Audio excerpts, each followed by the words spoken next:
بسم اللہ الرحمن الرحیم قل هل يستوي الذين يعلمون والذين لا يعلمون. قابل احترام صدر انجمن، حکام صاحبان، مشفق و مربی اساتذہ اکرام، دور دراز سے آئے ہوئے مہمانان خصوصی، پردہ نشین ماں اور بہنیں اور میرے پیارے ساتھیوں، آج کے اس سالانہ پروگرام میں جس موضوع کو لے کر حاضر ہوں وہ علم کی اہمیت و ضرورت. علم اور دولت ہے جو کبھی لوٹتی نہیں، علم اور دولت ہے جو کبھی لوٹتی نہیں، خرچ کرنے سے کبھی گھٹتی نہیں. اس دور میں تعلیم امراض ملت کی دوا، اس دور میں تعلیم ہے امراض ملت کی دوا ہے، خون و فاسد کے لیے تعلیم مثل نستر.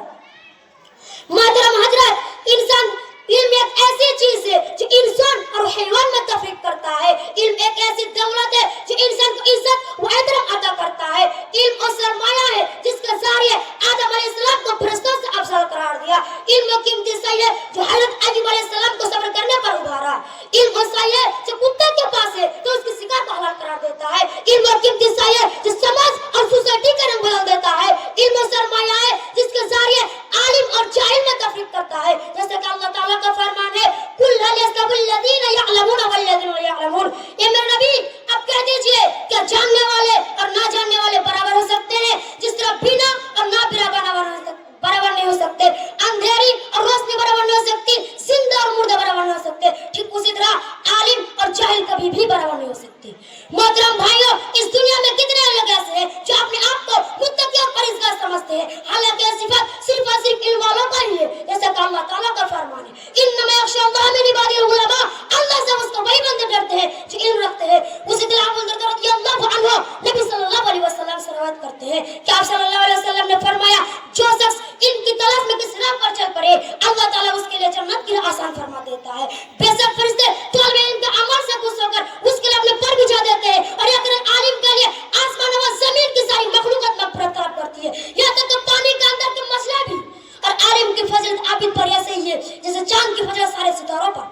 علماء انبیاء بے شک علماء انبیاء کا وارث ہے اور انبیاء نے کس کو دینار اور درہم ان روپیہ اور پیسے کا وارث نہیں بنایا بلکہ انہیں علم کے وارث بنایا ہے. اس لیے جس نے علم حاصل کر لیا اس نے علم نبوی میں وراثت نبوی سے پورا حصہ لیا. ان العلماء ورثۃ الانبیاء، کہ علماء ہی انبیاء کے وارث ہیں. برادران اسلام، آج میں ان والدین کو کہنا چاہتا ہوں جو اپنے چھوٹے چھوٹے بچوں کو تعلیم سے دور رکھنا چاہتے ہیں، سر نبی صلی اللہ علیہ وسلم کے فرمان کو سنو. طلب العلم فریضۃ علی کل مسلمین، علم کو سیکھنا تمام مسلمانوں پر فرض ہے، اس میں بچے اور بچے سب شامل. یاد رکھیں تعلیم سے آتی ہے اقوام میں بیداری، تعلیم سے آتی ہے اقوام میں بیداری ہے علم کے پنجے میں شمشیر جہاداری. حکام صاحبان، انسان تعلیم کے بغیر اسلام کی نمائندگی نہیں کر سکتا، اپنے رب اور دین کی معرفت حاصل نہیں کر سکتا.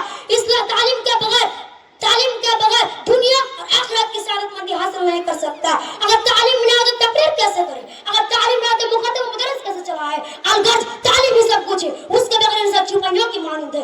لولا العلماء لکان الناس کالبہائم، اگر علماء نہ ہوتے تو لوگ چوپائیوں کی مانند ہوتے. مگر علم و تعلیم ہے جس کے ذریعے قوموں میں انقلاب برپا ہوا، انسان پوری دنیا کو مٹھی میں کر لیا، سورج کے سایوں کو گرفتار کیا، چندرن تھرلنج کیا. یہ سب علم اور عقل کا ہی نتیجہ ہے. جیسے کہ اللہ تعالیٰ کا فرمان ہے يرفع الله الذين آمنوا منكم والذين اوتوا العلم درجات والله بما تعملون خبير. اللہ تم میں سے ایمان والوں اور اہل علم کا درجات بلند کرے گا اور تمہارے اعمالوں سے پوری طرح باخبر ہے. لہذا ہمیں علم کی زیادتی کے لیے ایک دعا پڑھتے رہنا چاہیے.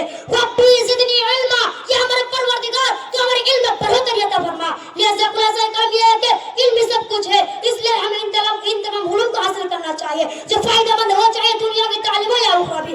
ہاں ایسا تعلیم جو اللہ تعالیٰ سے اور اللہ تعالیٰ کی معرفت سے غافل کرے تو ایسے تعلیم سے دور رہنا بہتر ہے کیونکہ یہ فتنہ ہے. جیسا کہ شاعر کہتا ہے اللہ سے کرے دور تو تعلیم بھی فتنہ، اللہ سے کرے دور تو تعلیم بھی فتنہ، املاک بھی اولاد بھی جاگیر بھی فتنہ. نہ حق کے لیے اٹھے تو شمشیر بھی فتنہ، شمشیری کے نعرے تکبیر بھی فتنہ.